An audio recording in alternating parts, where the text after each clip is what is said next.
जज्बाती होकर उन्होंने कोई कदम पुट्टे, अदालतां ने दोषी ठहराता ते अज 25 27 साल 30 साल तो जेलों च बंद ने और जवानी की उम्रे जेलों च गए सी, अज बुढ़ापे च आ गए ने। और श्रोमणी अकाली दल ने समय समय ते इन्हां बंदी ਸਿੰਘਾਂ की रिहाई वास्ते आवाज़ उठाई है, यतन किए ने। और इत्थों तक कि सरदार प्रकाश सिंह बादल की जिहड़ी सरकार सीगी, उस सरकार दे विच पंजाब दी विधान सभा दे विच इस संबंधी मते भी पास करके जिहड़े केंद्र सरकार नूं भेजे गए। और समय समय ते देश की पार्लीमेंट के अंदर श्रोमणी अकाली दल के नाल संबंधित लोक सभा मैंबरां ने, खास करके साडे सत्कारयोग भैन जी बीबा हरसिमरत कौर बादल ने बड़े जज्बाती रौं दे विच तत्थां दे आधार ते उन्हां सिख नौजवानों नाल जिहड़े बंदी ने, जिहड़ा धक्का हो रहा है, बेइंसाफी हो रही है, उहदे बारे उन्हां दी रिहाई बारे आवाज़ उठाई। और पिछले दिन भी बीबा हरसिमरत कौर बादल जी ने भी आवाज़ उठाई। और उदों लोक सभा दे विच उन्हां दी स्पीच दे समय भी मैंबर पार्लीमेंट रवनीत सिंह बिट्टू ते अमृतसर तो कांग्रेस के सांसद गुरजीत सिंह औजला ने पार्लीमेंट के अंदर ही उन्हां दा विरोध किया कि तुसीं बंदी ਸਿੰਘਾਂ की रिहाई मंग के गुनाह कर रहे जे, गलत कर रहे जे। और उस दिन ही रवनीत बिट्टू जिहड़े ने देश के प्रधानमंत्री श्री नरेंद्र मोदी जी नूं मिलते हैं, वो सोशल मीडिया च उन्हां दीयां फोटोआं भी वायरल ने। और हुण जदों सरदार सुखबीर सिंह बादल होरां ने देश के प्रधानमंत्री नूं तत्थां दे आधार ते, देश के कानून के आधार ते चिट्ठी लिखी है कि भाई बलवंत सिंह राजोआणा नाल जां बाकी बंदी ਸਿੰਘਾਂ दे नाल धक्का हो रहा है, बेइंसाफी हो रही है, तो उन्हां दी रिहाई जिहड़ी आ तुसीं आप खुद की दखलअंदाजी दे के उन्हां नूं रिहा करवाया जाए। तो रवनीत सिंह बिट्टू ने जिथे मीडिया दे विच रौला पाया, विरोध किया है, उत्थे उन्हें देश के प्रधानमंत्री नूं चिट्ठी लिख के भी इस गल का विरोध किया है। और देखो सितम इस गल का आ कि 10 नवंबर 2019 नूं जदों समुचे जगत के अंदर 550 साला प्रकाश पुरब गुरु नानक देव सच्चे पातशाह जी का मनाया जा रहा सी, ते हिंदुस्तान की सरकार ने सिख भावनावां की कदर करदिआं होइआं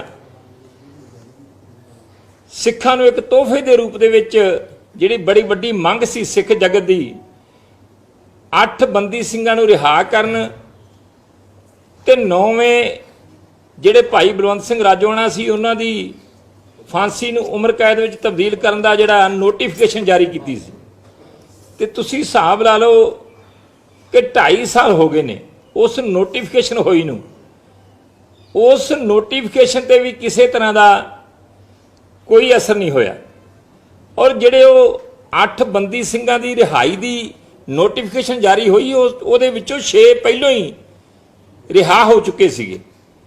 जिहड़ा उन्होंने ये दावा किया सी कि ये 20 साल वाले ने जां उम्र कैद वाले ने केंद्र सरकार ने, उहदे चों जिहड़े भाई लाल सिंह, भाई नंद सिंह, भाई शबेग सिंह ये पहले ही रिहा हो चुके सीगे।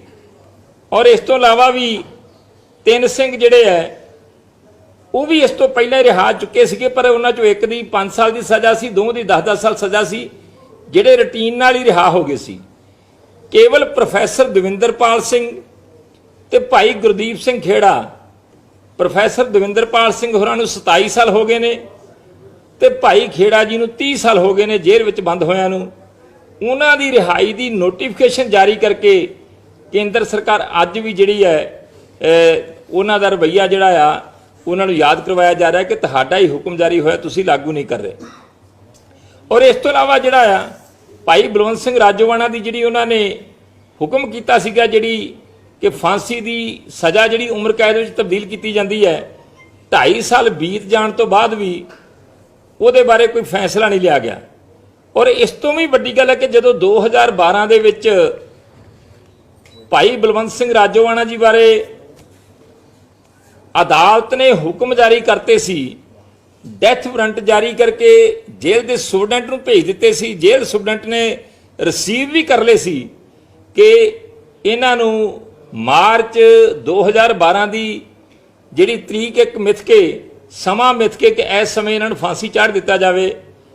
ਉਹ ਜਿਹੜੇ ਡੈਥ ਵਾਰੰਟ ਸੀ, ਜਿਹੜੇ ਫਾਂਸੀ ਲਾਉਣ ਦੇ ਹੁਕਮ ਸੀਗੇ, ਸਭ ਪ੍ਰਕਾਸ਼ ਸਿੰਘ ਬਾਦਲ ਦੀ ਸਰਕਾਰ ਨੇ ਕਦਮ ਚੁੱਕਦੇ ਹੋਇਆਂ ਉਹ ਜੇਲ੍ਹ ਪ੍ਰਸ਼ਾਸਨ ਕੋਲੋਂ ਵਾਪਸ ਕਰਵਾਏ ਔਰ ਆਪਣੇ ਯਤਨ ਕਰਕੇ ਉਸ ਸਮੇਂ ਦੇ ਦੇਸ਼ ਦੇ ਪ੍ਰਧਾਨ ਮੰਤਰੀ ਡਾਕਟਰ ਮਨਮੋਹਨ ਸਿੰਘ ਹੋਰਾਂ ਨੂੰ ਮਿਲ ਕੇ, ਦੇਸ਼ ਦੇ ਰਾਸ਼ਟਰਪਤੀ ਨੂੰ ਮਿਲ ਕੇ ਸ਼੍ਰੋਮਣੀ ਗੁਰਦੁਆਰਾ ਪ੍ਰਬੰਧਕ ਕਮੇਟੀ ਵੱਲੋਂ ਅਪੀਲ ਪਾ ਕੇ ਭਾਈ ਬਲਵੰਤ ਸਿੰਘ ਰਾਜੋਆਣਾ ਜੀ ਦੀ ਜਿਹੜੀ ਫਾਂਸੀ ਹੈ ਉਹ ਰੁਕਵਾਈ ਗਈ। ਤੇ 10 ਸਾਲ ਤੋਂ ਉੱਤੇ ਹੋ ਗਿਆ ਕਿ ਉਸ ਅਪੀਲ ਬਾਰੇ ਵੀ ਕੋਈ ਫੈਸਲਾ ਨਹੀਂ ਲਿਆ ਜਾ ਰਿਹਾ। ਔਰ ਪਿਛਲੇ ਸਮੇਂ ਤੋਂ ਭਾਈ ਬਲਵੰਤ ਸਿੰਘ ਰਾਜੋਆਣਾ ਜੀ ਵੱਲੋਂ ਸੁਪਰੀਮ ਕੋਰਟ ਵਿੱਚ ਪਟੀਸ਼ਨ ਪਾਈ ਗਈ ਹੈ ਕਿ ਮੇਰੇ ਉਸ ਅਪੀਲ ਜਿਹੜੀ ਸ਼੍ਰੋਮਣੀ ਗੁਰਦੁਆਰਾ ਪ੍ਰਬੰਧਕ ਕਮੇਟੀ ਨੇ ਪਾਈ ਹੈ ਉਹਦੇ ਬਾਰੇ ਜਿਹੜਾ ਆ ਕੇਂਦਰ ਸਰਕਾਰ ਫੈਸਲਾ ਦੇਵੇ। ਜੋ ਵੀ ਕਰਨਾ ਆ ਕੇਂਦਰ ਸਰਕਾਰ ਉਹਦੇ ਬਾਰੇ ਆਪਣਾ ਫੈਸਲਾ ਦੇਵੇ। ਔਰ ਸੁਪਰੀਮ ਕੋਰਟ ਦੇ ਵਿੱਚ ਕੇਸ ਜਿਹੜਾ ਆ ਸ਼੍ਰੋਮਣੀ ਗੁਰਦੁਆਰਾ ਪ੍ਰਬੰਧਕ ਕਮੇਟੀ ਜਿਹੜੇ ਦੇਸ਼ ਦੇ ਚੋਟੀ ਦੇ ਵਕੀਲ ਨੇ ਉਹਨਾਂ ਨੂੰ ਲੈ ਕੇ ਲੜ ਰਹੀ ਹੈ ਤੇ ਹੁਣ ਤੱਕ ਉਹਦੇ ਉੱਤੇ 62 ਲੱਖ ਰੁਪਈਆ ਖਰਚਾ ਜਿਹੜਾ ਸ਼੍ਰੋਮਣੀ ਗੁਰਦੁਆਰਾ ਪ੍ਰਬੰਧਕ ਕਮੇਟੀ ਅਦਾ ਕਰ ਚੁੱਕੀ ਹੈ ਤੇ 30 ਅਪ੍ਰੈਲ ਨੂੰ ਸ਼ਾਇਦ ਅਗਲੀ ਪੇਸ਼ੀ ਹੈ। ਇਸੇ ਤਰ੍ਹਾਂ ਹੀ ਪ੍ਰੋਫੈਸਰ ਦਵਿੰਦਰਪਾਲ ਸਿੰਘ ਭੁੱਲਰ ਜਿਹੜੇ ਮਾਨਸਿਕ ਰੋਗੀ ਨੇ, ਜਿਹੜੇ ਸਰੀਰਕ ਰੋਗੀ ਨੇ, ਜਿਹੜੇ 27 ਸਾਲ ਦੀ ਉਮਰ 'ਚ ਜੇਲ੍ਹ 'ਚ ਗਏ ਸੀ, ਅੱਜ 53 ਸਾਲਾਂ ਦੇ ਹੋ ਚੁੱਕੇ ਨੇ ਔਰ ਜਿਨ੍ਹਾਂ ਬਾਰੇ ਸੁਪਰੀਮ ਕੋਰਟ ਨੇ ਵੀ ਇਹ ਹੁਕਮ ਜਾਰੀ ਕਰ ਦਿੱਤੇ ਕਿ ਕੋਰਟ ਨੂੰ ਕਿਸੇ ਤਰ੍ਹਾਂ ਦਾ ਕੋਈ ਇਤਰਾਜ਼ ਨਹੀਂ, ਸਰਕਾਰ ਇਹਦੇ ਬਾਰੇ ਉਹਨਾਂ ਦੀ ਰਿਹਾਈ ਬਾਰੇ ਫੈਸਲਾ ਲੈ ਸਕਦੀ ਹੈ। ਤੇ ਕਿਉਂਕਿ ਉਹਨਾਂ ਦਾ ਕੇਸ ਜਿਹੜਾ ਆ ਉਹ ਦਿੱਲੀ ਦੀ ਕੇਜਰੀਵਾਲ ਸਰਕਾਰ ਦੇ ਨਾਲ ਸੰਬੰਧਿਤ ਹੈ ਤੇ ਕੇਜਰੀਵਾਲ ਦੀ ਸਰਕਾਰ ਨੇ ਉਹਨਾਂ ਦੀ ਰਿਹਾਈ ਬਾਰੇ ਫੈਸਲਾ ਲੈਣਾ ਹੈ ਤੇ ਜਿਹੜਾ ਸੈਂਟੈਂਸ ਰਿਵਿਊ ਬੋਰਡ ਹੈ ਜਿਨ੍ਹਾਂ ਨੇ ਉਹਨਾਂ ਦਾ ਫੈਸਲਾ ਲੈਣਾ ਆ ਉਹਨਾਂ ਦੇ ਵਿੱਚ ਕੇਸ ਉਹਨਾਂ ਦਾ ਜਾਂਦਾ ਬਣ ਕੇ ਕਿ ਇਹ ਬਿਲਕੁਲ ਹੱਕੀ ਨੇ, ਹੁਣ ਹੱਕ ਰੱਖਦੇ ਨੇ ਰਿਹਾਈ ਦਾ ਕਿਉਂਕਿ ਇਹਨਾਂ ਦਾ ਗੁੱਡ ਕੰਡਕਟ ਹੈ, ਕਿਸੇ ਤਰ੍ਹਾਂ ਦੀ ਸ਼ਿਕਾਇਤ ਨਹੀਂ, ਪੈਰੋਲ ਵੀ ਜਿਹੜੀ ਛੁੱਟੀ ਤੇ ਵੀ ਜਾਂਦੇ ਨੇ ਕਿਸੇ ਤਰ੍ਹਾਂ ਦੀ ਉਹਨਾਂ ਦੀ ਇਸ ਮੁਤਲਕ ਵੀ ਕਿਸੇ ਤਰ੍ਹਾਂ ਦੀ ਸ਼ਿਕਾਇਤ ਨਹੀਂ, ਨੇਕ ਚਾਲ ਚੱਲਣੀ ਹੈ। ਪਰ ਫਿਰ ਵੀ ਇਹਦੇ ਬਾਵਜੂਦ ਜਿਹੜਾ ਆ ਕੇਜਰੀਵਾਲ ਸਰਕਾਰ ਵੱਲੋਂ ਨਵੰਬਰ 2021 ਦੇ ਵਿੱਚ ਤੇ ਇੱਕ ਵਾਰ ਰੱਦ ਹੀ ਕਰ ਦਿੱਤੀ ਗਈ ਸੀ ਤੇ ਕਹਿ ਦਿੱਤਾ ਗਿਆ ਸੀ ਕਿ ਪ੍ਰੋਫੈਸਰ ਦਵਿੰਦਰਪਾਲ ਸਿੰਘ ਭੁੱਲਰ ਨੂੰ ਰਿਹਾ ਇਸ ਕਰਕੇ ਨਹੀਂ ਕੀਤਾ ਜਾ ਸਕਦਾ ਕਿ ਉਹ ਦੇਸ਼ ਲਈ ਤੇ ਖਾਸ ਕਰਕੇ ਦਿੱਲੀ ਵਾਸਤੇ ਬਹੁਤ ਵੱਡਾ ਖਤਰਾ ਨੇ। ਹੁਣ ਰਵਨੀਤ ਬਿੱਟੂ ਹੋਰੀ ਵਾਰ-ਵਾਰ ਜਿਹੜਾ ਆ ਸ਼ਾਇਦ ਮੀਡੀਆ ਵਿੱਚ ਰਹਿਣ ਵਾਸਤੇ ਜਾਂ ਆਪਣੇ ਆਪ ਨੂੰ ਕਾਂਗਰਸ ਦਾ ਬਹੁਤ ਵੱਡਾ ਲੀਡਰ ਤੇ ਦੇਸ਼ ਭਗਤ ਸਾਬਤ ਕਰਨ ਵਾਸਤੇ ਹੀ ਇਹਨਾਂ ਜ਼ਹਿਰੀਲਾ ਪ੍ਰਚਾਰ ਕਰ ਰਹੇ ਆ ਜਾਂ ਫਿਰ ਮੈਂ ਇਹ ਮਹਿਸੂਸ ਕਰਦਾ ਆ, ਅਸੀਂ ਸਾਰੇ ਮਹਿਸੂਸ ਕਰਦੇ ਹਾਂ ਕਿ ਉਹਦੇ ਅੰਦਰ ਵੀ ਉਹਦੇ ਦਾਦੇ ਵਾਲੀ ਰੂਹ ਜਿਹੜੀ ਹੈ, ਜਿਹੜੀ ਸਿੱਖ ਨੌਜਵਾਨਾਂ ਦੀ ਵਿਰੋਧੀ ਰੂਹ ਸੀਗੀ, ਜਿਹਨੇ ਬੇਅੰਤ ਸਿੰਘ ਨੇ ਪੰਜਾਬ ਦੀ ਚੱਪਾ ਚੱਪਾ ਧਰਤੀ ਨੂੰ ਸਿੱਖ ਨੌਜਵਾਨਾਂ ਦੇ ਖੂਨ ਦੇ ਨਾਲ ਰੰਗ ਦਿੱਤਾ ਸੀ ਤੇ ਭਾਈ ਬਲਵੰਤ ਸਿੰਘ ਰਾਜੋਆਣਾ ਤੇ ਉਹਨਾਂ ਦੇ ਸਾਥੀਆਂ ਨੂੰ ਅਜਿਹਾ ਫਿਰ ਕਦਮ ਚੁੱਕਣਾ ਪਿਆ ਸੀਗਾ। ਔਰ ਦੂਸਰੀ ਗੱਲ ਜਿਹੜੀ ਹੈ, ਅਸੀਂ ਜਿੱਥੇ ਭਾਈ ਬਲਵੰਤ ਸਿੰਘ ਰਾਜੋਆਣਾ ਜਿਨ੍ਹਾਂ ਬਾਰੇ ਸਰਕਾਰ ਨੇ ਨੋਟੀਫਿਕੇਸ਼ਨ ਜਾਰੀ ਕੀਤੀ ਹੈ, ਪ੍ਰੋਫੈਸਰ ਦਵਿੰਦਰਪਾਲ ਸਿੰਘ ਭੁੱਲਰ ਜਿਨ੍ਹਾਂ ਦੀ ਰਿਹਾਈ ਦੀ ਫਾਈਲ ਕੇਜਰੀਵਾਲ ਦੀ ਸਰਕਾਰ ਦੀ ਟੇਬਲ ਤੇ ਪਈ ਹੈ ਔਰ ਭਾਈ ਗੁਰਦੀਪ ਸਿੰਘ ਖੇੜਾ ਜਿਹੜੇ 30 ਸਾਲ ਤੋਂ ਬੰਦ ਹੈ ਉਹਨਾਂ ਦੀ ਰਿਹਾਈ ਮੰਗ ਕਰਦੇ ਆ, ਉੱਥੇ ਨਾਲ ਹੀ ਜਿਹੜੇ 3 ਬੰਦੀ ਸਿੰਘ ਨੇ ਜਿਹੜੇ ਸਮੇਂ-ਸਮੇਂ ਤੇ ਪੈਰੋਲ ਕੱਟ ਕੇ ਜਾਂਦੇ ਨੇ, ਭਾਈ ਲਖਵਿੰਦਰ ਸਿੰਘ, ਭਾਈ ਗੁਰਮੀਤ ਸਿੰਘ, ਭਾਈ ਸ਼ਮਸ਼ੇਰ ਸਿੰਘ ਜਿਹੜੇ ਕੇਂਦਰੀ ਜੇਲ੍ਹ ਬੜੈਲ ਦੇ ਅੰਦਰ ਬੇਅੰਤੇ ਦੇ ਕੇਸ 'ਚ ਬੰਦ ਨੇ, ਉਹਨਾਂ ਦੀ ਵੀ ਰਿਹਾਈ ਹੋਣੀ ਚਾਹੀਦੀ ਹੈ। ਔਰ ਇਹਦੇ ਨਾਲ ਹੀ ਭਾਈ ਜਗਤਾਰ ਸਿੰਘ ਹਵਾਰਾ ਜਿਹੜੇ ਉਹ ਵੀ 27 ਸਾਲ ਤੋਂ ਬੰਦ ਨੇ ਔਰ ਭਾਈ ਪਰਮਜੀਤ ਸਿੰਘ ਭਿਓਰਾ, ਭਾਈ ਜਗਤਾਰ ਸਿੰਘ ਤਾਰਾ। ਔਰ ਅੱਜ ਸਭ ਤੋਂ ਵੱਡੀ ਗੱਲ ਹੈ ਕਿ ਅੱਜ ਪੰਜਾਬ ਦੇ ਅੰਦਰ ਨੋਰਮਲਸੀ ਹੈ, ਅਮਨ ਅਮਾਨ ਹੈ। ਉਸ ਸਮੇਂ ਹਾਲਾਤ ਅਜਿਹੇ ਪੈਦਾ ਹੋਏ ਜਦੋਂ ਕੁਛ ਜਜ਼ਬਾਤੀ ਹੋ ਕੇ ਸਿੱਖ ਨੌਜਵਾਨਾਂ ਨੇ ਕਦਮ ਚੁੱਕੇ, ਜੇ ਸਜ਼ਾਵਾਂ ਹੋ ਗਈਆਂ, ਸਜ਼ਾਵਾਂ ਕੱਟ ਲਈਆਂ ਨੇ, ਇੱਕ ਵਿਅਕਤੀ ਨੂੰ ਤੁਸੀਂ ਇੱਕ ਹੀ ਸਜ਼ਾ ਦੇ ਸਕਦੇ ਜੇ, ਇਹ ਦੂਣੀ ਤੋਂ ਵੱਧ ਕੱਟ ਚੁੱਕੇ ਨੇ, ਤੇ ਫਿਰ ਵੀ ਉਹਨਾਂ ਨੂੰ ਰਿਹਾ ਨਾ ਕੀਤਾ ਜਾਵੇ। ਤੁਹਾਡੇ ਸਾਹਮਣੇ ਹੈ ਕਿ 19/6/19 ਨੂੰ ਕੈਪਟਨ ਅਮਰਿੰਦਰ ਸਿੰਘ ਦੀ ਸਰਕਾਰ ਨੇ ਇੱਕ ਕੇਸ ਦੇ ਵਿੱਚ CBI ਕੋਰਟ ਨੇ 4 ਪੁਲਿਸ ਮੁਲਾਜ਼ਮਾਂ ਨੂੰ ਉਮਰ ਕੈਦ ਦੀ ਸਜ਼ਾ ਸੁਣਾਈ ਸੀ, ਜਿਨ੍ਹਾਂ 'ਚੋਂ 3 ਯੂਪੀ ਦੇ ਸੀ, ਇੱਕ ਪੰਜਾਬ ਦਾ ਸੀ। ਉਹ ਵੀ ਅਸੀਂ ਤੁਹਾਨੂੰ ਜਿਹੜੀ ਚਿੱਠੀਆਂ ਨੇ ਉਹ ਦੇ ਦਿੰਦੇ ਹਾਂ। ਉਹਨਾਂ 4 ਨੂੰ ਜਿਨ੍ਹਾਂ ਨੂੰ ਉਮਰ ਕੈਦ ਦੀ ਸਜ਼ਾ ਹੋਈ ਸੀ, ਤੇ ਸਾਲ 1.5 ਸਾਲ ਬਾਅਦ ਜਿਹੜਾ ਆ ਉਹਨਾਂ ਨੂੰ ਕੈਪਟਨ ਅਮਰਿੰਦਰ ਸਿੰਘ ਦੀ ਸਰਕਾਰ ਨੇ ਆਪਣੀ ਸਪੈਸ਼ਲ ਪਾਵਰਾਂ ਦੀ ਵਰਤੋਂ ਕਰਦੇ ਹੋਇਆਂ ਗਵਰਨਰ ਕੋਲੋਂ ਸੂਬੇ ਦੇ ਗਵਰਨਰ ਕੋਲੋਂ ਜਿਹੜਾ ਰਿਹਾ ਕਰਵਾ ਦਿੱਤਾ ਸੀ। ਇਸੇ ਤਰ੍ਹਾਂ ਹੀ ਜਿਹੜੇ DIG SPS ਬਸਰਾ ਸੀਗੇ, ਜਿਹੜੇ ਉਸ ਸਮੇਂ SP ਸੀ, ਜਦੋਂ ਇਹਨਾਂ ਨੇ 1999 ਦੇ ਵਿੱਚ ਭਾਈ ਕੁਲਜੀਤ ਸਿੰਘ ਢੱਟ ਜਿਹੜੇ ਆਲ ਇੰਡੀਆ ਸਿੱਖ ਸਟੂਡੈਂਟ ਫੈਡਰੇਸ਼ਨ ਦੇ ਆਗੂ ਸੀਗੇ ਤੇ ਸ਼ਹੀਦ ਆਜ਼ਮ ਸਰਦਾਰ ਭਗਤ ਸਿੰਘ ਦੇ ਨਜ਼ਦੀਕੀ ਰਿਸ਼ਤੇਦਾਰ ਸੀ, ਉਹਨਾਂ ਨੂੰ ਪੁਲਿਸ ਵੱਲੋਂ ਚੁੱਕਿਆ ਜਾਂਦਾ ਹੈ, ਉਹ ਲੱਭਦੇ ਨਹੀਂ ਔਰ ਪੁਲਿਸ ਉਹਨਾਂ ਨੂੰ ਖਪਾ ਦਿੰਦੀ ਹੈ, ਆਪਾਂ ਕਹਿ ਦਈਏ ਕਿ ਮਾਰ ਦਿੰਦੀ ਹੈ। ਪਰਿਵਾਰ ਪੈਰਵਾਈ ਕਰਦਾ ਹੈ, ਪਰਿਵਾਰ ਦੀ ਸਹੀ ਪੈਰਵਾਈ ਕਰਨ ਕਰਕੇ SPS ਬਸਰਾ ਨੂੰ ਸਜ਼ਾ ਹੋ ਜਾਂਦੀ ਹੈ, ਔਰ ਉਹ ਸਜ਼ਾ ਵੀ ਜਿਹੜੀ ਹੈ 23/7/21 ਨੂੰ ਲਗਭਗ ਪੌਣਾ ਸਾਲ ਪਹਿਲਾਂ ਕੈਪਟਨ ਅਮਰਿੰਦਰ ਸਿੰਘ ਦੀ ਸਰਕਾਰ ਨੇ ਇਵੇਂ ਥੋੜੀ ਜਿਹੀ ਸਜ਼ਾ ਕੱਟਣ ਤੇ ਹੀ ਉਹਨਾਂ ਦੀ ਸਜ਼ਾ ਜਿਹੜੀ ਹੈ ਸਪੈਸ਼ਲ ਪਾਵਰਜ਼ ਦੀ ਵਰਤੋਂ ਕਰਦਿਆਂ ਹੋਇਆਂ ਜਿਹੜਾ ਸੰਵਿਧਾਨਕ ਪਾਵਰਾਂ ਨੇ ਸਰਕਾਰ ਕੋਲੇ, ਉਹਦੇ ਤਹਿਤ ਉਹਨਾਂ ਨੂੰ ਰਿਹਾ ਕਰ ਦਿੰਦੇ ਆ। ਇਸੇ ਤਰ੍ਹਾਂ ਮੈਂ ਤੁਹਾਨੂੰ ਇੱਕ ਹੋਰ ਉਦਾਹਰਨ ਦੇਣਾ ਚਾਹੁੰਦਾ ਕਿ 1975 ਦੇ ਵਿੱਚ ਜਦੋਂ ਜਨਤਾ ਪਾਰਟੀ ਦੀ ਸਰਕਾਰ ਬਣ ਜਾਂਦੀ ਹੈ, ਇੰਦਰਾ ਗਾਂਧੀ ਜੇਲ੍ਹ 'ਚ ਚਲੇ ਜਾਂਦੀ ਹੈ। ਇੰਦਰਾ ਗਾਂਧੀ ਦੇ ਜੇਲ੍ਹ 'ਚ ਭੇਜਣ ਦੇ ਵਿਰੋਧ ਦੇ ਵਿੱਚ ਯੂਪੀ ਦੇ ਪਾਂਡੇ ਭਰਾ ਸੀਗੇ, ਉਹਨਾਂ ਨੇ ਹਵਾਈ ਜਹਾਜ਼ ਅਗਵਾ ਕੀਤਾ ਸੀ, ਔਰ ਉਹਨਾਂ ਨੇ ਹਵਾਈ ਜਹਾਜ਼ ਅਗਵਾ ਕੀਤਾ, ਔਰ ਜਿੱਥੇ ਉਹਨਾਂ ਨੂੰ ਰਿਹਾ ਕੀਤਾ ਗਿਆ ਉੱਥੇ ਨਾਲ ਹੀ ਉਸ ਸਮੇਂ ਦੀ ਕਾਂਗਰਸੀ ਹਕੂਮਤ ਵੱਲੋਂ ਜਿਹੜਾ ਉਹਨਾਂ ਨੂੰ ਰਾਜ ਸਭਾ ਦੇ ਵਿੱਚ ਮੈਂਬਰ ਬਣਾ ਕੇ ਭੇਜਿਆ ਗਿਆ। ਇਹ ਔਰ ਨਾਲ ਰਾਜੀਵ ਗਾਂਧੀ ਦੇ ਕਾਤਲਾਂ ਨੂੰ ਗਾਂਧੀ ਪਰਿਵਾਰ ਜਿਹੜਾ ਆ ਉਹ ਮਾਫੀ ਦੇ ਚੁੱਕਾ ਆ। ਤਾਂ ਰਵਨੀਤ ਸਿੰਘ ਬਿੱਟੂ ਨੂੰ ਅਸੀਂ ਕਹਿਣਾ ਚਾਹੁੰਦੇ ਹਾਂ ਕਿ ਭਾਈ ਥੋੜਾ ਬਹੁਤਾ ਮਿੱਤਰਾ, ਤੂੰ ਵੀ ਦਾਅਵਾ ਕਰਦਾ ਕਿ ਮੈਂ ਸਿੱਖਾਂ ਦੇ ਘਰੇ ਜਨਮ ਲਿਆ ਆ, ਤੇ ਥੋੜਾ ਬਹੁਤਾ ਇਸ ਪਾਸੇ ਜਿਹੜਾ ਆ ਸਹੀ ਕਦਮ ਚੁੱਕੋ। ਔਰ ਇਸ ਗੱਲ ਦੀ ਸਾਨੂੰ ਖੁਸ਼ੀ ਹੈ ਕਿ ਅੱਜ ਪੰਜਾਬ ਦਾ ਹਰੇਕ ਫਿਰਕਾ, ਹਰੇਕ ਭਾਈਚਾਰਾ, ਚਾਹੇ ਸਿੱਖ ਭਾਈਚਾਰਾ ਤਾਂ ਹੈਗਾ ਹੀ ਹੈ, ਅੱਜ ਸਾਡਾ ਹਿੰਦੂ ਭਾਈਚਾਰਾ ਵੀ, ਮੁਸਲਿਮ ਭਾਈਚਾਰਾ ਵੀ, ਈਸਾਈ ਭਾਈਚਾਰਾ ਵੀ ਇਹ ਮਹਿਸੂਸ ਕਰਦਾ ਕਿ ਉਹ ਸਾਡੇ ਭਰਾ ਨੇ। ਜੇ ਉਹਨਾਂ ਨੇ ਕੋਈ ਕਦਮ ਚੁੱਕ ਲਿਆ ਸੀ, ਸਜ਼ਾਵਾਂ ਹੋ ਗਈਆਂ, ਸਜ਼ਾਵਾਂ ਭੁਗਤ ਲਈਆਂ ਨੇ, ਅੱਜ ਬਾਹਰ ਆਉਣੇ ਚਾਹੀਦੇ ਆ ਕਿ ਉਹਨਾਂ ਨਾਲ ਜ਼ਿਆਦਤੀ ਹੋ ਰਹੀ ਹੈ। ਤੁਹਾਡੇ ਸਾਹਮਣੇ ਹੀ ਹੈ ਕਿ ਸਾਡੇ ਸਤਿਕਾਰਯੋਗ ਮੈਂਬਰ ਪਾਰਲੀਮੈਂਟ ਮਨੀਸ਼ ਤਿਵਾੜੀ ਜੀ, ਜਿਹੜੇ ਖੁਦ ਖਾੜਕੂਵਾਦ ਤੋਂ ਪ੍ਰਭਾਵਿਤ ਨੇ, ਕਿ ਉਹਨਾਂ ਦੇ ਪਿਤਾ ਸ਼੍ਰੀ BN ਤਿਵਾੜੀ ਜਿਹੜੇ ਮੈਂਬਰ ਰਾਜ ਸਭਾ ਸੀ ਉਸ ਸਮੇਂ 1984 'ਚ, ਉਹਨਾਂ ਦਾ ਕਤਲ ਹੋ ਗਿਆ ਸੀਗਾ ਖਾੜਕੂਵਾਦ ਦੇ ਵਿੱਚ। ਉਹਨਾਂ ਨੇ ਵੀ ਜਿਹੜਾ ਆ ਕਿਹਾ ਕਿ ਇਹ ਬੰਦੀ ਸਿੰਘਾਂ ਦੀ ਜਿਹੜੀ ਰਿਹਾਈ ਨਹੀਂ ਕੀਤੀ ਜਾ ਰਹੀ, ਇਹ ਕਾਨੂੰਨ ਦੀ ਤੇ ਸੰਵਿਧਾਨ ਦੀ ਉਲੰਘਣਾ ਆ, ਤੇ ਉਹਨਾਂ ਕਿਹਾ ਕਿ ਇਹ ਹੱਕ ਬਣਦਾ ਹੈ ਕਿ ਉਹਨਾਂ ਨੂੰ ਰਿਹਾ ਕੀਤਾ ਜਾਵੇ। ਇਸ ਕਰਕੇ ਅਸੀਂ ਰਵਨੀਤ ਬਿੱਟੂ ਦੇ ਇਹਨਾਂ ਸਟੇਟਮੈਂਟਾਂ ਦਾ, ਉਹਦੇ ਵੱਲੋਂ ਵਾਰ-ਵਾਰ ਕੀਤੇ ਜਾ ਰਹੇ ਵਿਰੋਧ ਦਾ ਡਟ ਕੇ ਵਿਰੋਧ ਕਰਦੇ ਹਾਂ, ਨਿੰਦਾ ਕਰਦੇ ਹਾਂ।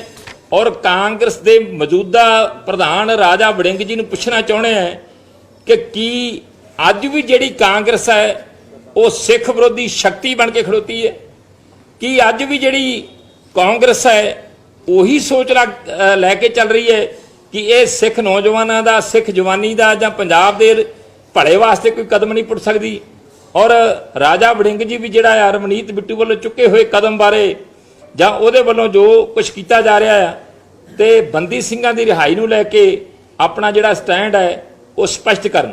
ਔਰ ਨਾਲ ਹੀ ਸਾਡਾ ਆਮ ਆਦਮੀ ਪਾਰਟੀ ਨੂੰ ਤੇ ਕੇਜਰੀਵਾਲ ਦੀ ਸਰਕਾਰ ਨੂੰ ਵੀ ਸਾਡਾ ਸਿੱਧੇ ਰੂਪ 'ਚ ਸਵਾਲ ਹੈ ਕਿ ਉਹ ਪ੍ਰੋਫੈਸਰ ਦਵਿੰਦਰਪਾਲ ਸਿੰਘ ਭੁੱਲਰ ਹੋਰਾਂ ਦੀ ਰਿਹਾਈ ਬਾਰੇ ਸਪਸ਼ਟ ਕਰਨ ਕਿ ਜਿਹੜੀ ਉਹਨਾਂ ਦੇ ਟੇਬਲ ਤੇ ਫਾਈਲ ਪਈ ਹੈ ਤੇ ਕਿਉਂ ਨਹੀਂ ਰਿਹਾ ਕੀਤਾ ਜਾ ਰਿਹਾ। ਕੀ ਕਾਰਨ ਹੈ ਕਿ ਜਦੋਂ ਸੁਪਰੀਮ ਕੋਰਟ ਨੇ ਵੀ ਕਹਿਤਾ ਕਿ ਸਾਨੂੰ ਕੋਈ ਇਤਰਾਜ਼ ਨਹੀਂ, ਸਰਕਾਰ ਕੋਈ ਵੀ ਕਦਮ ਜਿਹੜਾ ਆ ਚੁੱਕ ਸਕਦੀ ਹੈ। ਤੇ ਇਸ ਕਰਕੇ ਅਸੀਂ ਬੀਬਾ ਹਰਸਿਮਰਤ ਕੌਰ ਬਾਦਲ ਜੀ ਵੱਲੋਂ ਔਰ ਪ੍ਰਧਾਨ ਸ਼੍ਰੋਮਣੀ ਅਕਾਲੀ ਦਲ ਸਰਦਾਰ ਸੁਖਬੀਰ ਸਿੰਘ ਬਾਦਲ ਜੀ ਵੱਲੋਂ ਚੁੱਕੇ ਹੋਏ ਕਦਮਾਂ ਦੀ ਬੰਦੀ ਸਿੰਘਾਂ ਦੀ ਰਿਹਾਈ ਵਾਸਤੇ ਸ਼ਲਾਘਾ ਕਰਦੇ ਹਾਂ ਔਰ ਸਮੁੱਚੇ ਪੰਜਾਬੀ ਭਾਈਚਾਰੇ ਨੂੰ, ਚਾਹੇ ਸਿੱਖ ਹੈ, ਚਾਹੇ ਹਿੰਦੂ ਭਾਈਚਾਰਾ ਹੈ, ਚਾਹੇ ਮੁਸਲਿਮ ਭਾਈਚਾਰਾ ਹੈ, ਚਾਹੇ ਈਸਾਈ ਭਾਈਚਾਰਾ ਹੈ, ਉਹਨਾਂ ਨੂੰ ਅਪੀਲ ਕਰਦੇ ਹਾਂ ਕਿ ਇੱਕ ਮਤ ਇੱਕ ਆਵਾਜ਼ ਹੋ ਕੇ ਉਹਨਾਂ ਬੰਦੀ ਸਿੰਘਾਂ ਦੇ ਜਿਹੜੇ ਜਵਾਨੀ 'ਚ ਗਏ ਸੀ ਅੱਜ ਬੁਢਾਪੇ 'ਚ ਆ ਗਏ ਨੇ ਔਰ ਖਤਰਨਾਕ ਬਿਮਾਰੀਆਂ ਦੇ ਉਹ ਸ਼ਿਕਾਰ ਹੋ ਚੁੱਕੇ ਨੇ, ਉਹਨਾਂ ਦੀ ਰਿਹਾਈ ਵਾਸਤੇ ਯਤਨ ਕੀਤੇ ਜਾਣ। ਰਾਜਸਥਾਨ ਇੱਕ ਪੰਜਾਬ ਸਰਕਾਰ ਨਾਲ ਲਿਖਤ ਮੰਤਰੀ ਨੇ ਦਵਿੰਦਰਪਾਲ ਨੂੰ ਤੁਸੀਂ ਕਹਿ ਦਿੱਤਾ ਕਿ ਇਹਨਾਂ ਅਕਾਲੀ ਦਲ ਨੇ ਵੀ ਵਿਰੋਧ ਕੀਤਾ ਕਿ ਕੇਜਰੀਵਾਲ ਦੀ ਸਰਕਾਰ ਜਿਹੜੀ ਉਹ ਨਹੀਂ ਰਹੀ ਕਰ ਰਹੀ, ਉਹਦੇ ਬਾਵਜੂਦ 92 ਸੀਟਾਂ ਉਹ ਲੈ ਗਏ। ਇਹ ਤੇ ਪੰਜਾਬ ਦੇ ਲੋਕਾਂ ਇਸ ਉੱਤੇ ਤੁਸੀਂ ਕੀ ਕਹਿਣਾ ਚਾਹੁੰਦੇ ਹੋ? ਤੇ ਫਿਰ ਪੰਜਾਬ ਦੀ ਸਰਕਾਰ ਬਣਾ ਕੇ ਤੁਸੀਂ ਲਗਾਤਾਰ ਹੀ ਕਹਿੰਦੇ ਰਹੇ ਕਿ ਦਵਿੰਦਰਪਾਲ ਭੁੱਲਰ ਦੀ ਫਾਈਲ ਜਿਹੜੀ ਹੈ ਕਿ ਉਹ ਕੇਜਰੀਵਾਲ ਦੇ ਕੋਲ ਪਈ ਆ, ਬਟ ਕੋਈ ਵੀ ਅਸਰ ਨਹੀਂ ਹੋਇਆ। ਕੀ ਤੁਸੀਂ ਮੈਸੇਜ ਲੋਕਾਂ ਤੱਕ ਨਹੀਂ ਪਹੁੰਚਾ ਸਕੇ ਜਾਂ ਕਿਉਂ ਲੋਕਾਂ ਨੇ ਫਿਰ ਉਹਨਾਂ ਨੂੰ 92 ਸੀਟਾਂ ਦੇ ਦਿੱਤੀ? ਦੇਖੋ, ਜਿੱਥੋਂ ਤੱਕ ਲੋਕਾਂ ਦੇ ਫਤਵੇ ਦੀ ਗੱਲ ਹੈ, ਇੱਕ ਹਵਾ ਬਣੀ, ਇੱਕ ਲਹਿਰ ਬਣੀ। ਉਸ ਲਹਿਰ ਦੇ ਵਿੱਚ ਕਈ ਵਾਰਾਂ ਕਈ ਮੁੱਦੇ ਜਿਹੜੇ ਨੇ, ਕਈ ਮਸਲੇ ਜਿਹੜੇ ਨੇ ਦਬ ਕੇ ਰਹਿ ਜਾਂਦੇ ਆ। ਔਰ ਜਿੱਥੋਂ ਤੱਕ ਸਿੱਖ ਭਾਵਨਾਵਾਂ ਦੀ ਗੱਲ ਆ, ਪੰਜਾਬੀਆਂ ਦੀ ਭਾਵਨਾਵਾਂ ਦੀ ਗੱਲ ਹੈ, ਪੰਜਾਬ ਦੇ ਅੰਦਰ ਵਸਦੇ ਹਰ ਫਿਰਕੇ ਦੀ ਗੱਲ ਹੈ, ਮੇਰਾ ਖਿਆਲ ਕਿ ਜਿੰਨੇ ਆਪਾਂ ਇੱਥੇ ਖੜੋਤੇ ਆ ਇਹਦੇ ਵਿੱਚ ਹੀ ਆਪਾਂ ਵੱਖ-ਵੱਖ ਭਾਈਚਾਰਿਆਂ ਨਾਲ, ਵੱਖ-ਵੱਖ ਫਿਰਕਿਆਂ ਨਾਲ ਖੜੋਤੇ ਆ, ਪਰ ਆਪਾਂ ਸਾਰੇ ਇੱਕ ਆ। ਆਪਾਂ ਵੀ ਸਾਰੇ ਚਾਹੁੰਦੇ ਯਾਰ ਜੋ ਕੁਝ ਹੋ ਗਿਆ ਬੀਤੇ 'ਚ, ਹੁਣ ਜਿਹੜੇ ਆ ਉਹ ਘਰਾਂ ਨੂੰ ਆਉਣੇ ਚਾਹੀਦੇ।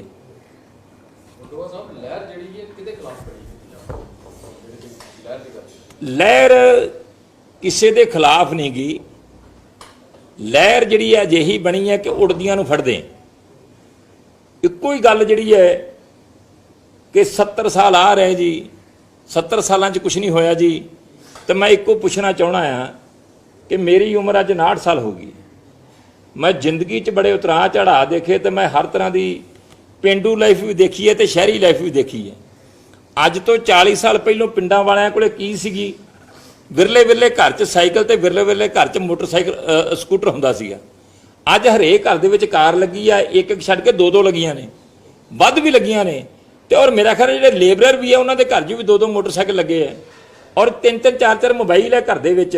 ਹਰੇਕ ਤਰ੍ਹਾਂ ਦੀ ਫੈਸਿਲਿਟੀ ਹੈ, ਹਰੇਕ ਤਰ੍ਹਾਂ ਦਾ ਜਿਹੜਾ ਵਧੀਆ ਖਾਣਾ ਖਾਂਦੇ ਆ, ਵਧੀਆ ਜ਼ਿੰਦਗੀ ਹੰਡਾਉਂਦੇ ਆ। ਇਨਫਰਾਸਟ੍ਰਕਚਰ ਜਿਹੜਾ ਸਾਡਾ ਵੱਡ ਪੱਧਰ ਦਾ ਹੈ ਪੰਜਾਬ ਦਾ, ਔਰ ਹਰੇਕ ਤਰ੍ਹਾਂ ਦੀ ਸਹੂਲਤ ਹੈ ਲੋਕਾਂ ਨੂੰ। ਤੇ ਜੇ ਫਿਰ ਲੋਕੀ ਅਜਿਹਾ ਪ੍ਰਚਾਰ ਕਰ ਕਰਕੇ ਇੱਕ ਪਰਸੈਪਸ਼ਨ ਬਣਾ ਦਿੱਤੀ ਗਈ ਕਿ ਇਹ, ਔਰ ਨਾਲ ਜਿਹੜਾ ਗੁੰਮਰਾਹਕੁਨ ਪ੍ਰਚਾਰ ਜਿਹੜਾ ਲੋਕਾਂ ਨੂੰ ਠੱਗੀ ਮਾਰਨ ਵਾਸਤੇ ਜਿਹੜਾ ਕੇਜਰੀਵਾਲ ਵੱਲੋਂ, ਆਮ ਆਦਮੀ ਪਾਰਟੀ ਵੱਲੋਂ ਕੀਤਾ ਗਿਆ, ਮੇਰੇ ਖਿਆਲ ਮਹੀਨੇ 'ਚ ਹੀ ਹੀਜ ਪਿਆਜ ਨੰਗਾ ਹੋ ਗਿਆ। ਪਹਿਲੀ ਤਾਂ ਗੱਲ ਆ ਜਿਹੜਾ 300 ਯੂਨਿਟ ਵਾਲਾ ਹੀ ਭੋਗ ਪੈ ਗਿਆ। ਉਹਨਾਂ ਨੇ ਕਿਹਾ, ਹੁਣ ਬਿਜਲੀ ਮੰਤਰੀ ਦਾ ਬਿਆਨ ਆ ਗਿਆ ਕਿ 100 ਯੂਨਿਟ ਤੱਕ ਜਿਨ੍ਹਾਂ ਦੇ 1 ਕਿਲੋਵਾਟ ਤੱਕ ਦਾ ਲੋਡ ਆ ਉਹਨਾਂ ਐਸਸੀਬੀਸੀ ਭਾਈਚਾਰੇ ਉਹਨਾਂ ਨੂੰ ਮਿਲੇਗੀ। ਕੀ ਕਹੋਗੇ? ਦੇਖੋ, ਸਭ ਤੋਂ ਪਹਿਲੀ ਤੇ ਗੱਲ ਹੈ ਕਿ ਉਹ ਭੱਜ ਗਏ। ਇਹ ਤੇ ਉਹ ਮੰਨਣ ਕਿ ਅਸੀਂ ਠੱਗੀ ਮਾਰੀ ਸੀ ਤੇ ਹੁਣ ਤੇ ਉਹਨਾਂ ਨੂੰ ਸ਼ਾਬਾਸ਼ ਦੇਵਾਂਗੇ ਕਿ ਪੰਜਾਬ ਦੇ ਲੋਕਾਂ ਕੋਲੋਂ ਹੱਥ ਜੋੜ ਕੇ ਤੇ ਮੇਰਾ ਕੱਲ ਲੱਤਾਂ ਵੀ ਖੜੀਆਂ ਕਰਕੇ ਮਾਫੀ ਮੰਗ ਲੈਣ ਕਿ ਭਾਈ ਅਸੀਂ ਠੱਗੀ ਮਾਰਨੀ ਸੀ, ਮਾਰ ਲਈ, ਸਰਕਾਰ ਬਣਾਉਣੀ ਸੀ, ਬਣਾ ਲਈ, ਸਾਡੇ ਵਾਸ ਦੀ ਗੱਲ ਨਹੀਂ ਜੇ, ਅਸੀਂ ਨਹੀਂ ਜੇ ਕਰ ਸਕਦੇ।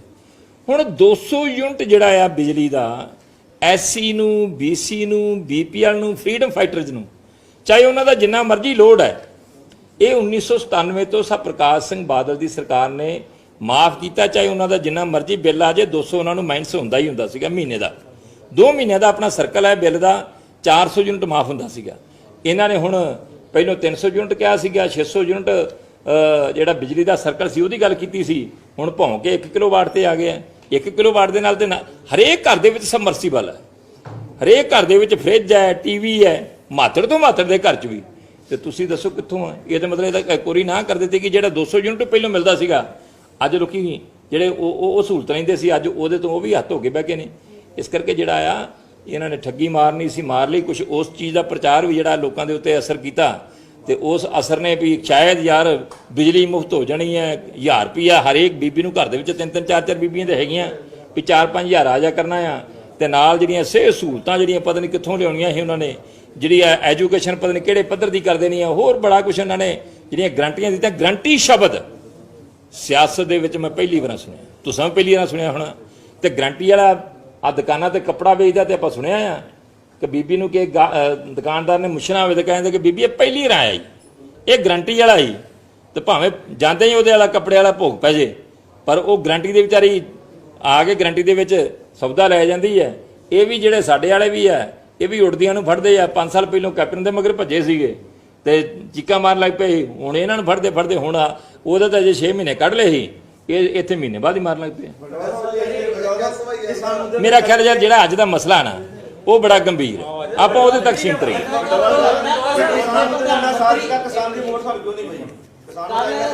ਪ੍ਰਧਾਨ ਮੰਤਰੀ ਸਮਾਗਮ ਕਰ ਰਿਹਾ ਦਿੱਲੀ ਲਾਲ ਕਿਲੇ ਦੇ ਵਿੱਚ, ਕੀ ਲੱਗਦਾ ਹੈ ਕਿ ਬੰਦੀ ਸਿੰਘਾਂ ਨੂੰ ਲੈ ਕੇ ਕੋਈ ਬਿਆਨ ਦੇ ਸਕਦੇ ਆ? ਕਿਉਂਕਿ ਜਦੋਂ 550ਵਾਂ ਪ੍ਰਕਾਸ਼ ਪੁਰਬ ਮਨਾਇਆ ਗਿਆ ਸੀ ਉਦੋਂ ਵੀ ਪ੍ਰਧਾਨ ਮੰਤਰੀ ਸਾਹਿਬ ਵੱਲੋਂ ਬਿਆਨ ਦਿੱਤਾ ਗਿਆ ਸੀ ਕਿ ਬੰਦੀ ਸਿੰਘਾਂ ਨੂੰ ਰਿਹਾ ਕੀਤਾ ਜਾਵੇ। ਕੱਲ ਫਿਰ ਸਮਾਗਮ ਕਰ ਰਹੇ ਆ ਨੌਵੇਂ ਪਾਤਸ਼ਾਹ ਜੀ ਦਾ। ਅਸੀਂ ਆਸ ਰੱਖਦੇ ਹਾਂ ਜੀ ਐਲਾਨ ਹੀ ਨਹੀਂ ਕਰਨਗੇ, ਕਦਮ ਵੀ ਚੁੱਕਣਗੇ। ਹੋ ਸਕਦਾ ਕਿ ਕੱਲ ਹੀ ਜਿਹੜੀਆਂ ਕੋਠੜੀਆਂ ਦੇ ਆ, ਜੇਲ੍ਹਾਂ ਦੇ ਆ, ਜਿਹੜੇ ਡਿਊਟੀਆਂ ਦੇ ਦਰਵਾਜ਼ੇ ਖੁੱਲ੍ਹਣ ਤੇ ਸਾਡੇ ਭਰਾ ਹੁਣ ਤੇ ਅਸੀਂ ਹਾਰ ਪਾ ਕੇ ਲੈ ਕੇ ਆਈਏ। ਬਹੁਤ ਧੰਨਵਾਦ ਜੀ। ਨਹੀਂ ਹੁਣ ਆਪਾਂ ਨਾ ਅੱਜ ਜਿਹੜਾ ਮਸਲਾ ਆਣਾ ਜੀ ਇਹਨੂੰ ਡਿਲੀਟ ਨਾ ਕਰੀਏ। ਜਿਹੜੀ ਭਗਵੰਤ ਮਾਨ ਹੋਣਾ ਦਾ ਲਗਾਤਾਰ ਚੱਲ ਰਿਹਾ ਕਿ ਸ਼ਰਾਬ ਪੀ ਕੇ ਗਏ ਸੀ, ਲੇਕਿਨ ਉੱਥੇ ਜਿਹੜੇ ਜਥੇਦਾਰ ਬਲਦੇਵ ਸਿੰਘ ਇੱਕ ਜਿਹਨਾਂ ਸਰੋਪਾ ਦਿੱਤਾ, ਉਹਨਾਂ ਕਲੀਅਰ ਵੀ ਕਰਤਾ ਕਿ ਸਾਨੂੰ ਕੋਈ ਸਮੈਲ ਨਹੀਂ ਆਈ, ਲੇਕਿਨ ਫਿਰ ਵੀ ਪਾਰਟੀ ਵੱਲੋਂ ਜਿਹੜਾ ਹੈਗਾ ਉਹਨਾਂ ਨੂੰ ਕੱਢ ਦਿੱਤਾ ਗਿਆ ਸ਼ਰਾਬ। ਦੇਖੋ ਪਤਾ ਗੱਲ ਕੀ ਹੈ ਜੀ, ਕੋਈ ਮੇਰੇ ਤੇ ਦੂਸ਼ਣ ਲਾ ਦੇ, ਕੋਈ ਪਾਰਟੀ ਪ੍ਰਧਾਨ ਬਾਰੇ ਮਾੜਾ ਚੰਗਾ ਬੋਲ ਜੇ ਜਰ ਲਾਂਗੇ। ਜਿੱਥੇ ਗੁਰੂ ਦੀ ਗੱਲ ਆਊਗੀ, ਗੁਰੂ ਦੀ ਗੱਲ ਦੇ ਉੱਤੇ ਵੀ ਕੋਈ ਗੁਨਾਹਗਾਰਾਂ ਦੀ ਲਾਈਨ 'ਚ ਖੜਦਾ ਆ, ਉਹ ਪਾਰਟੀ ਤੋਂ ਬਰਦਾਸ਼ਤ ਨਹੀਂ। ਬਲਦੇਵ ਸਿੰਘ ਚੁੰਗਾ ਅਕਾਲੀ ਦਲ 'ਚ ਸੀਗੇ, ਉਹਨਾਂ ਦੀ ਪਹਿਲੋਂ ਵੀ ਸ਼ਿਕਾਇਤਾਂ ਸੀਗੀਆਂ, ਪਰ ਜਿਹੜਾ ਉਹਨਾਂ ਨੇ ਹੁਣ ਕਦਮ ਚੁੱਕਿਆ ਆ ਕਿ ਮਰਿਆਦਾ ਜਿੱਥੇ ਭਗਵੰਤ ਸਿੰਘ ਮਾਨ ਹੋਰਾਂ ਗੁਨਾਹ ਕੀਤਾ ਆ, ਉਸ ਗੁਨਾਹ ਦੇ ਵਿੱਚ ਸ਼ਾਮਲ ਹੋ ਕੇ ਕਿਸੇ ਲਾਲਚ ਵਸ ਸ਼ਾਮਲ ਹੋ ਕੇ, ਮੇਰਾ ਖਿਆਲ ਉਹਨਾਂ ਦੀ ਆਡੀਓ ਤੁਹਾਡੇ ਕੋਲੇ ਪਹੁੰਚ ਚੁੱਕੀ ਹੋਣੀ ਹੈ, ਜਿਹੜੀ ਉਹ ਕਿਸੇ ਪੱਤਰਕਾਰ ਦੇ ਨਾਲ ਗੱਲਬਾਤ ਕਰ ਰਹੇ ਆ। ਉਹਨਾਂ ਦੀ ਮਨਸ਼ਾ ਦੇਖੋ, ਉਹਨਾਂ ਦੀ ਸਾਚ ਦੇਖੋ, ਉਹਨਾਂ ਦੀ ਸੋਚ ਦੇਖੋ ਵੀ ਕਿਹੜੇ ਪਾਸੇ ਨੂੰ ਜਾਣਾ ਚਾਹੁੰਦੇ ਆ। ਇਸ ਕਰਕੇ ਜਿਹੜਾ ਕਦਮ ਚੁੱਕਿਆ ਗਿਆ ਹੁਣ ਨਹੀਂ ਕੁਐਸਚਨ ਲਾਈਵ ਦੇ ਉੱਤੇ ਕੁਐਸਚਨ ਹੈ ਕਿ ਆਖਿਰਕਾਰ ਭਗਵੰਤ ਮਾਨ ਪੂਰੇ ਬਿਜਲੀ ਪ੍ਰਕਰਨ 'ਚ ਚੁੱਪ ਨੇ, ਕੋਈ ਉਹਨਾਂ ਦਾ ਜਵਾਬ ਨਹੀਂ ਆਇਆ। ਇਹ ਖੇਡ ਕਿਸ ਤਰ੍ਹਾਂ ਦਾ ਖੇਡਿਆ ਜਾ ਰਿਹਾ? ਕਿਹੜੇ ਮਸਲੇ ਤੇ ਬੋਲਦੇ ਆ? ਬਿਜਲੀ ਦੇ ਤੇ ਚੁੱਪ ਹੋ ਗਏ ਹੈਗੇ ਆ।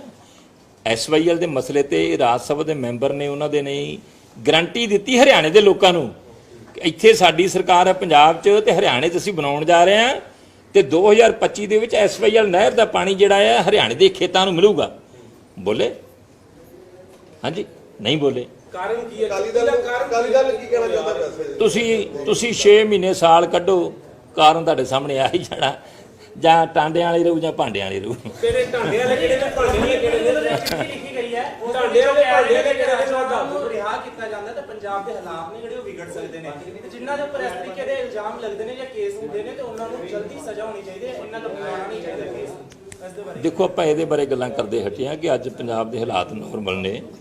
ਉਹਨਾਂ ਨੂੰ ਲੰਬਾ ਸਮਾਂ ਜੇਲ੍ਹ 'ਚ ਹੋ ਗਿਆ, ਜਵਾਨੀ ਤੋਂ ਬੁਢਾਪੇ 'ਚ ਆ ਗਏ ਨੇ, ਔਰ ਬੜੇ ਬੰਦੀ ਸਿੰਘ ਜਿਹੜੇ ਰਿਹਾ ਹੋ ਕੇ ਆਏ ਨੇ। ਪਿਛਲੇ ਦਿਨੀ ਭਾਈ ਆਨੰਦ ਸਿੰਘ, ਭਾਈ ਲਾਲ ਸਿੰਘ, ਭਾਈ ਸ਼ਬੀਰ ਸਿੰਘ ਔਰ ਭਾਈ ਦਇਆ ਸਿੰਘ ਲਾਹੌਰੀਆ ਵਰਗੇ ਜਿਹੜੇ ਨੇ ਰਿਹਾ ਹੋ ਕੇ ਆਏ ਨੇ, ਔਰ ਕਰਮਜੀਤ ਸਿੰਘ ਵਰਗੇ ਜਿਨ੍ਹਾਂ ਰਾਜੀਵ ਗਾਂਧੀ ਦੇ ਉੱਤੇ ਗੋਲੀ ਚਲਾਈ ਸੀ ਉਹ ਰਿਹਾ ਹੋ ਕੇ ਆਏ ਨੇ। ਹੋਰ ਬੜੇ ਰਿਹਾ ਹੋ ਕੇ ਆਏ ਨੇ ਤੇ ਜਿਨ੍ਹਾਂ ਦਾ ਮੈਂ ਇੱਥੇ ਵਰਣਨ ਕਰੂੰ, ਬੜੀ ਲੰਬੀ ਲਿਸਟ ਆ।